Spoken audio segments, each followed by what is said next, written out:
Hello, everyone. Welcome to another beautiful day.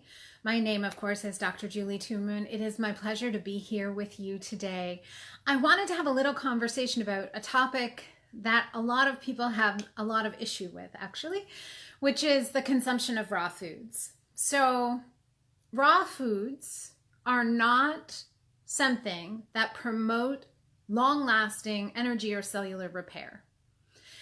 And this is something really important. Hi, Diane. It's something very important to pay attention to, and there's great reasons for it. So I know that many of you are thinking, but the whole world talks about eating salad is the way to heal. You know, eating raw juices is the way to heal. Eating raw fruits and vegetables is the way to heal.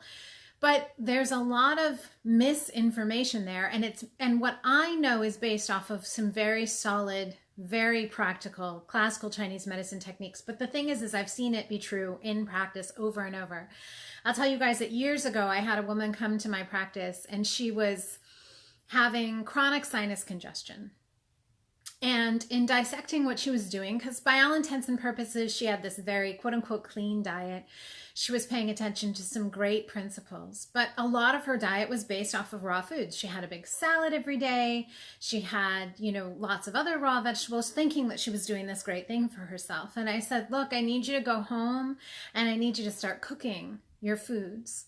And she came back and she said, oh my gosh, it was that simple. Like, that makes that big of a difference. Now, she had actually a rather simple case, but in the broader spectrum, when we start talking about hormonal imbalance and gut issues and inflammation and pain, chronic illness, rapid aging, these are all indications, hi Al, that we've been at the process of exhaustion for a very long time. And as many of you know from all my previous conversations, when I start talking about exhaustion, I'm talking about a state of function at the cell. I'm talking about your cell's ability to do their job to the absolute best capacity. And in essence, I'm really talking about a sense of movement, of heat, of having this vibrant life force available for use. And these are all principles of what allows us to live long, healthy lives. Because in truth, the minute that there isn't movement and a place in the body, and I'm talking about the subtle movement, so I'm not telling you to go start being crazy and never sitting down. I'm actually talking about the subtle movement, which in many ways is even fostered more by resting. But when that subtle movement is no longer there, that is where illness develops. So at a cell level, if we're not feeding our cells in ways that promote positive movement, we're actually going to find that they get very rigid and very stuck, and they start aging and acting very collapsed and low energy. So what we eat, when we eat it, how we eat it makes a big difference on that.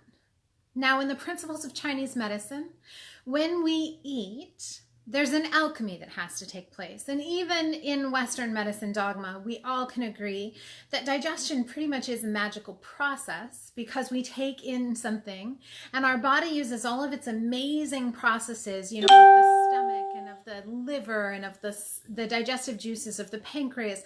And all of these things take part. And then we extract the bounty from that food, like the miracle that was held inside those molecules, and we grab it, and then that gets distributed throughout our body so that every piece is supposed to get what it needs. I mean, that's magic, right? Well, in Chinese medicine, we describe it a little bit differently. And I think their description is very apt for how we can actually harness the capacity of our food to really nourish us. So in Chinese medicine, you take in food, and the organ system associated with doing that alchemy is the spleen. So we don't even talk about the spleen in Western medicine, really. I mean, it's kind of like it's passed over when we start talking about organ systems. But the gist is that the spleen in Chinese medicine is responsible for taking that food and grabbing the life force out of it. And then it allows that to be distributed correctly to the other organ systems so that everybody can be nourished. And this is a big deal, because if the spleen is weak, you won't have adequate digestion. That's where you get lots of gas and bloating. That's where you have, what people call SIBO and candida infections and all of these gut-related issues. They have an origin in the spleen. Now, you've heard me talk about digestion before, and heard me talk about the fact that the more the stress impacts those systems, the less they do their job. And the spleen is a great example of that. Because with stress comes a lot of overthinking and a lot of worry. And those are the emotions that impact the spleen the most. So sadly, in the West, we all have weak spleens because we live in a society that is perpetually focused on thinking, thinking, thinking. We're always mulling things over. And in reality, if we really break it down, we're always worrying. So when we worry and overthink, the spleen gets impacted and it begins to show signs of weakness.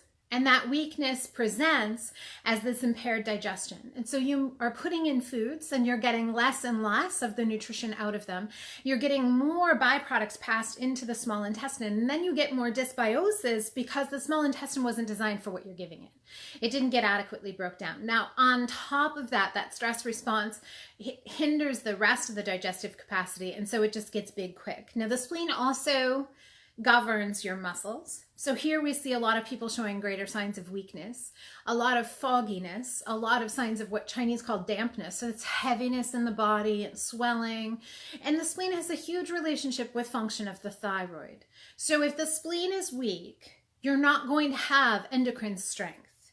You're going to have endocrine weakness. If the spleen is weak, you're also going to start to have blood issues. So for women, that's going to show up in the reproductive years as difficult cycles, and or infertility, and or low libido.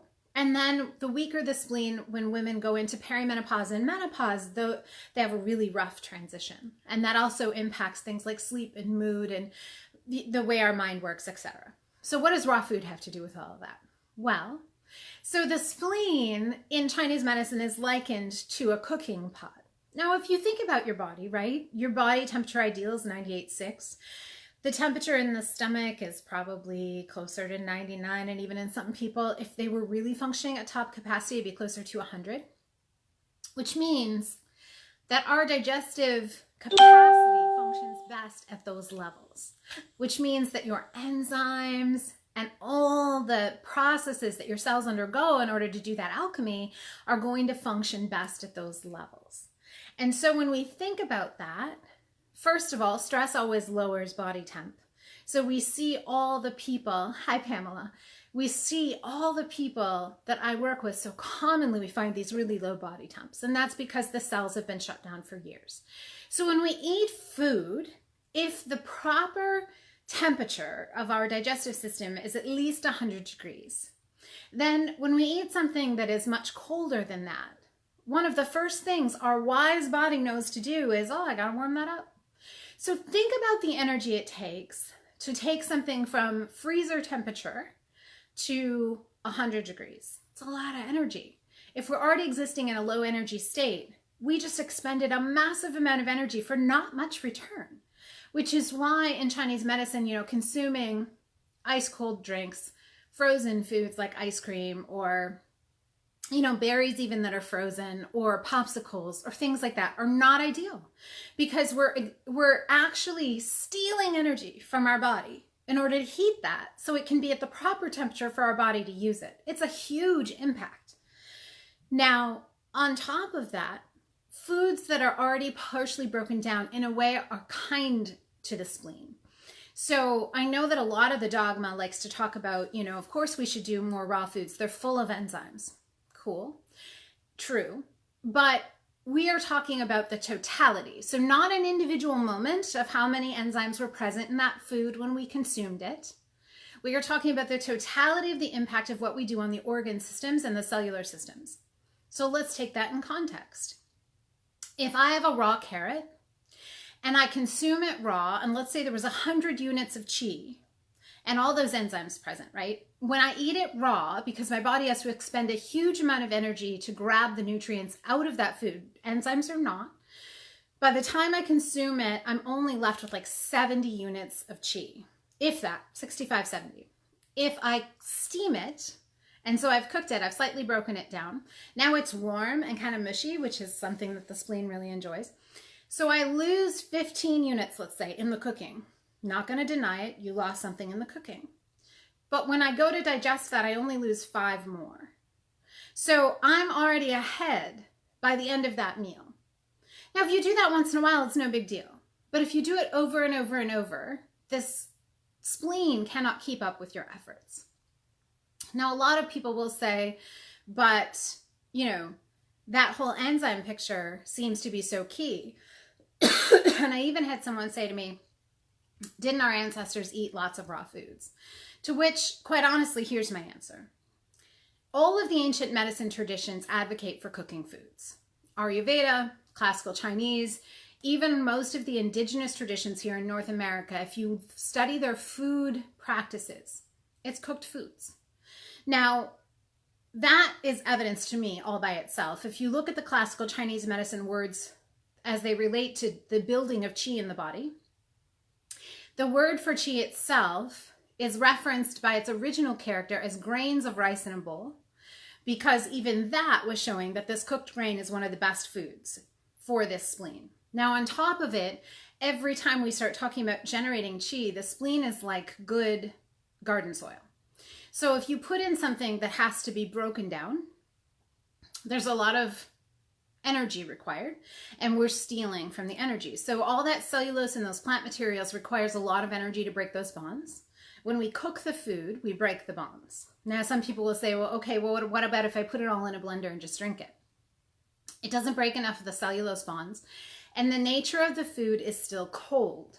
And the cold, or the nature of a food matters, because the cold nature of food creates cold in the system. So even though it might not be ice cold like coming from the fridge, sorry, I have a tickle. The nature of a food matters, because things that are neutral and warming are easy for the body to grab the qi out of. Things that are cold in nature are only ideal as medicine when you have an extreme heat condition.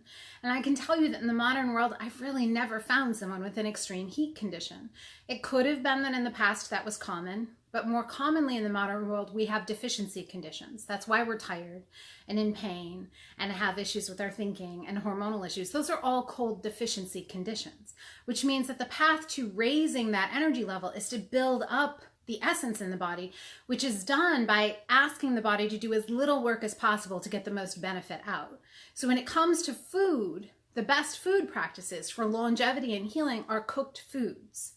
And that means, steamed vegetables. Even in some cases, people are best with cooked fruits, and less of the cold foods, and little to no raw food. I know that so people tell me all the time, but my salads, I know that this flies in the face of the way that the world eats, but let's just put that in context. We have a modern world that is growing sicker by the day. We have trillion-dollar cancer centers in every major city. We have a growing problem of diabetes, heart disease, depression, anxiety, and the salad is like the quintessential health food that everyone always talks about, right? I mean, people will tell me like, I'm trying to be healthy, so I'm eating more salads. It's not working. And if we really want evidence as to what works, I always suggest, well, let's look at traditions that have a couple thousand years of use and look at how they advocate eating, because they've got longevity to prove that their method has legs. And again, every ancient medical tradition talks about cooking food as the means to get the alchemy out of it. Because ultimately, that is the thing. Food isn't just about the nutrients that are present there at the moment. It's the alchemy of what happens when it all combines. And then it's the alchemy of what happens when it all combines with your body. See, every food also has flavors that relate to your organ systems. So the sweet flavor partners with the spleen. Now, I'm not talking about, Coca-Cola or Pepsi or something that's sweet. I'm talking about, cooked fruits, cooked root vegetables, cooked squash, those kind of sweet things. Or even, like in the classical Chinese medicine model, the grains of rice that make up the original character for the spleen, for qi, So we have to look at what works, and we have to consider the context, because the goal is that your cells need to be able to function. So when we go back to that whole idea of, well, how are my cells functioning, and what's the impact of my cells, and are they acting old and aged and rigid?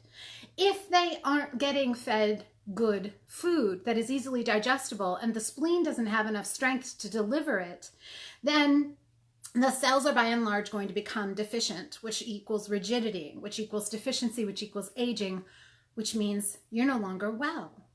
And this is the biggest health problem that we have. Because if the spleen can't nourish the rest of your body, you lose movement and you lose heat. And when you lose heat and movement, you start having disease. And that will just arise wherever your weaknesses are.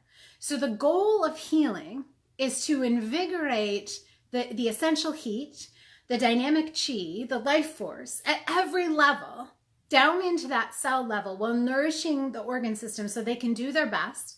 And we do that by paying attention to certain parameters. And one of them is food and how we eat our food. Now, I work with women on this in a much broader context. The cooking of the food is one small piece because there's other elements. We each have our own disarray. So how it's presented for me in my life would be different than how it's presented for you in your life or someone else. So we have to pay attention to that and hone that to the person. But in a very general and broad sense, one of the things you can do is stop eating raw foods because they're not doing you any favors. And they're actually, in this modern world, none of us have the digestive veracity for lots of raw foods. They're only hindering and creating more coldness and stopping the spleen from being able to do its job, which is to grab the alchemy and keep us nourished, which you want the spleen to do its job because it is the cornerstone of whether your cells actually get something that they can use or not. So pay attention to that. Now, if you have those more complex problems of being exhausted, hormonal problems, mental fog, sleep issues, joint pain, body pain, some named autoimmune condition, all of it, those are all signs that that's gone past like a simple need to put cooked foods in your diet. And it's gone to the place where it's time to actually get serious about replenishing those organ systems and stopping the decline at the cell layer. Great, reach out. But in the meantime, do pay attention to these principles because it matters so much, you guys. It sounds so simple, but it is so magnificent in its impact. And like I said at the beginning, I had that woman who that was the reason why she had chronic sinus congestion, is that her diet was based off of tons of raw foods, and in her case, raw tofu as well. And she wasn't nourishing her spleen. The spleen has to be nourished. It's a cornerstone of life. So pay attention, ask yourself good questions, evaluate what you're doing, and if you want help, reach out. But remember that healing is a beautiful alchemical partnership of us with ourselves, and by default, it's us with the divine, because the force of the divine is what informs our cells. That is the magic of the spleen, well, in all the other organ systems. It is inherent in us. That is the force of healing. And when you tap into it, you can truly go to a limitless place of wonder and amazement and energy and just voracious love and joy in every single moment, because ultimately that's where healing leads us. It isn't just about resolving a symptom. It is about living as our best possible expression of us in this moment and every moment from here on forward by replenishing the life force at the cell level, so that our cells can finally broadcast the beauty that they were inherently born with. And that's always been in you. It's just a matter of uncovering it again. All right, guys, I hope you have a magnificent day.